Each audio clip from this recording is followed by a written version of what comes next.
Wanaparthy Congress MLA mega Reddy ఇప్పుడు ప్రస్తుతానికి hot comments చేశారు.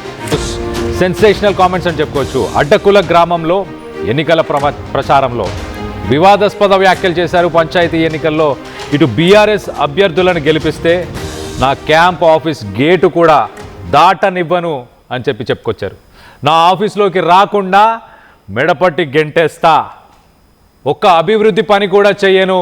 ఎమ్మెల్యే మెగారెడ్డి ఇటు బీఆర్ఎస్ సహా ఇతర పార్టీల అభ్యర్థులు గెలిస్తే గ్రామంలో ఏది కావాలన్నా ఒక లెటర్ తీసుకొని నా దగ్గరికి రావాల్సిందే. సో ఖచ్చితంగా నేను ఎవరికి ఏ పనులు చేయను. మీరు కనుక బీఆర్ఎస్ కానీ ఇతర పార్టీలకు సంబంధించిన అభ్యర్థులను గెలిపిస్తే గ్రామంలో ఒక్క పని కూడా చేయనని వార్నింగ్ ఇస్తున్నాడు.